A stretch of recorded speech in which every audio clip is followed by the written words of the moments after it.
Welcome to EBI SQL e-invoice sharing. We proudly invite Mr. Bryan Cheong, who is the ambassadors and speakers of SQL accounting software. He is a CEO of Syntax Technology as well. We are going to share a series of Q&A about e-invoice to all of you. If you are first time watching this video, please watch our previous video so that you can get the better understanding of e-invoice. What's the process of e-invoice? Now, first of all, the flow of e-invoicing will be the most important thing that you must understand. As I mentioned before, in e-invoice era, when you're creating your e-invoice, you need to get approval from LHDN. There are two options you can do this. First option will be through LHDN My Invoice Portal. You can go into this portal, then issue your e-invoice inside this portal, send to LHDN, get approval, then send to your customer.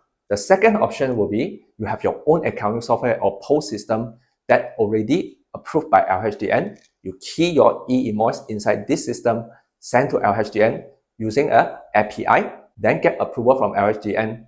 Then only you can send the approved e-invoice to your customer. At this point of time, LHDN will actually send an email to notify you and another email to notify your customer about this new e-invoice. You have the right to cancel this e-invoice within 72 hours, and your customer will also have the right to reject this e-invoice within 72 hours, meaning that any cancellations or rejection of e-invoice after 72 hours, you need to go through the process of credit note and debit note, and the same things need to go through the e-invoice flow again. Now, if there's any cancellations or rejections, LHDN will notify you and your customer using email.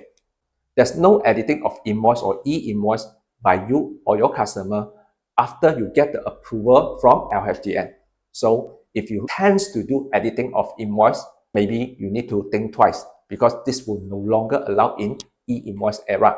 If there is no rejection or cancellation of e-invoice, the information will be kept by LHDN inside the portal, and you or your customer can actually refer to this portal to get back this e-invoice information. So basically, this is the flow of e-invoice.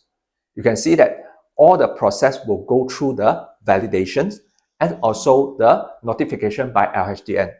Another thing that is very important will be the email address. Wow, sounds very complicated. Thanks, Bryan, for the very detailed explanations of what is the process of e-invoice. If you'd like to know more about the e-invoice and the process and which methods that you need to choose, stay tuned with us. Thank you. Bye.